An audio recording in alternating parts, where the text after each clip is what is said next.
Hello, and welcome to this video. In this video, I want to talk to you about oxygen utilization. And I am hoping you're sitting down because I'm going to blow your mind. This is actually going to shatter some of the constructs that you've been taught and told and have even taught yourself. And I want to show you why. So, oxygen. There's a big misconception in regards to oxygen. We are taught that you need to breathe deep, breathe more oxygen. Now, if this were the case, wouldn't doctors be walking around with oxygen masks, just healing everybody? But they're not. So the misconception is not about breathing in more oxygen or breathing in deeper, okay? It's about utilizing the oxygen that we currently have in our system, okay? So what I have here is a pulseoxymeter.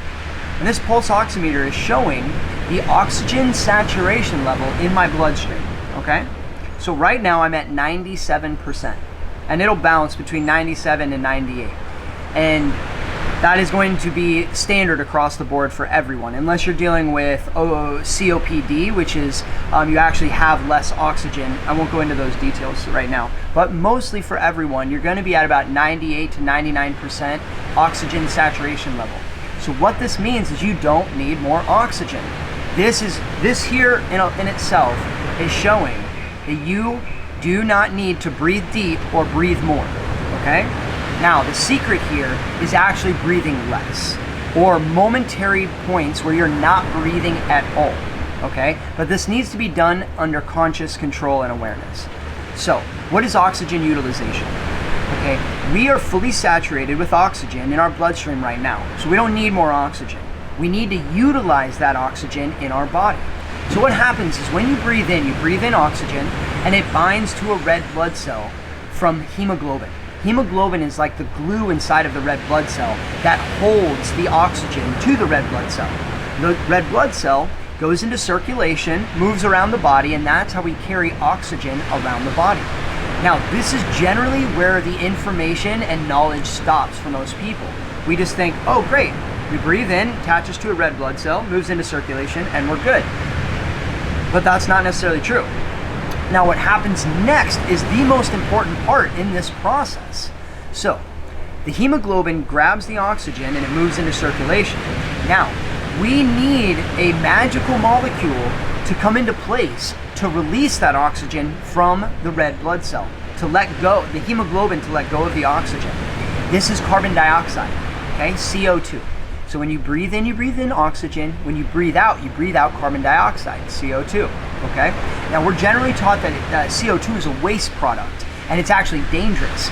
But CO2 is the magical molecule that makes these systems function and work. And it is the magical molecule that will lead you to oxygen utilization. Now, how does it do that? So, we have to have a certain level of carbon dioxide in our bloodstream to then release the oxygen from the red blood cell so that it can enter into our muscles, our tissues, other cells and organs in our body, our brain. This is how we utilize oxygen in the body. So, if we are shallow breathing or even fast breathing, which is most of everybody because they're unaware or conscious of the quality of their breathing, and due to the fact that we are surrounded by a sea of stress hormones on a daily basis, if we don't bring conscious awareness to our breathing will become a product of our external environment. And if our external environment is mega stressed out, then that's what's going to happen to our breathing. We're going to go into survival mode, and the body thinks it needs more ventilation. It needs to increase the energy levels so that we can fight, we can run, you know? And so that's why our breathing speeds up. But if we're unaware of this, then we never take any conscious control, okay? So when we're breathing in that manner, we're actually breathing out all of the carbon dioxide. So now our CO2 levels are very low, our oxygen levels are super high. Oxygen equals contraction, and so what we're doing is we're actually putting a lot of wear and tear and strain on our muscles, our tissues, our cells, and we're becoming really stressed out, and we're very sympathetic dominant, okay? So this is what is going to be one of the leading causes to illness, to disease, chronic fatigue, chronic pain, and also an imbalance of emotional state and mental clarity, okay? So Now, how do we change this state, this CO2 level in our bloodstream, so that we can actually remove the oxygen from the red blood cell and allow it to enter into our muscles and tissues and cells so it gets the oxygen it needs to thrive? And this is done through what's called Nashisha Rashaka Kumbhaka. It's breath retention. That's a Sanskrit word for breath retention, okay? Another word for this that is pretty well known nowadays is intermittent hypoxia, okay? Brief periods of less or lower oxygen, okay? So how do we do this, okay? What we do is you remove all of the air from your lungs and you hold. This is an ancient form of pranayama. This has been around for thousands of years. And what it's doing is simulating high altitude training. So the ancient yogis and the shamans and Sherpas, they would go to the top of the Himalayas in these high elevations and where there was less oxygen. And it was fascinating to watch and see how their lifespan was so long. Their endurance and stamina and strength of their body was dramatically increased.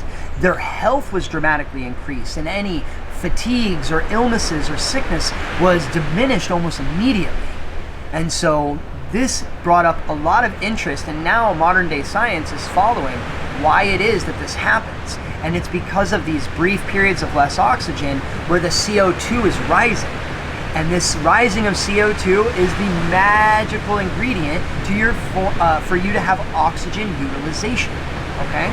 So, this is very easy. You do not need to go climb to the top of the Himalayas or into a high elevation to reach these states. We can do it just by using breath control and pranayamic techniques, okay? So, when you remove all the air from your lungs, okay?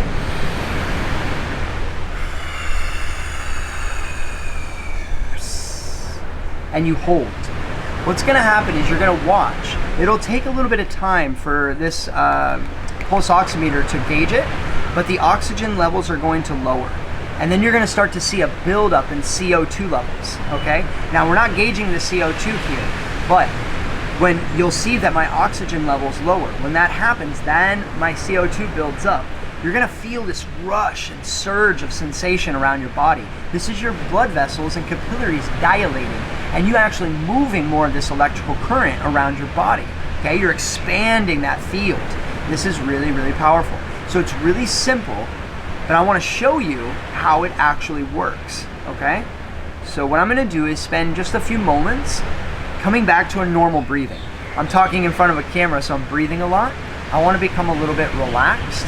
And then what I'm gonna do is remove all the air from my lungs, and we're gonna watch how this device, right now I'm at 98%, I wanna drop to 85% or lower. That's when I'm gonna actually become hypoxic, okay? So, allow me just to tune into a normal breathing pattern, follow along with me.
So as you can see, I dropped below 85%, which means that I was actually hypoxic for that moment, okay? The more that you do this, the more you build up strength to your nervous system, and the more you build up a tolerance to CO2, okay? If you do not have a tolerance for CO2, then your ability to hold your breath out is gonna be very short. And this is okay. We generally don't hold our breath out. But the more you train in this, the more you're gonna build up a resilience to this, and the more you'll build up a resilience to CO2, okay? And then now your body can adapt to those building and rising of CO2 levels, allowing you to use oxygen way more efficiently, and this is gonna lead to better energy, okay? More ability and increased ability to heal, to recover, okay? To feed your muscles, tissues, and cells the nutrients they actually need to thrive and survive, okay? Your brain health is going to dramatically increase, and your ability to fight off disease and illness is going to become very, very strong, okay? This is the key to your longevity, to your health, and your happiness. So all you have to do is just remove the air from your lungs, and this is the key to oxygen utilization. So I hope you enjoy. Much love from my heart to yours. Remember, breathe smarter, not harder.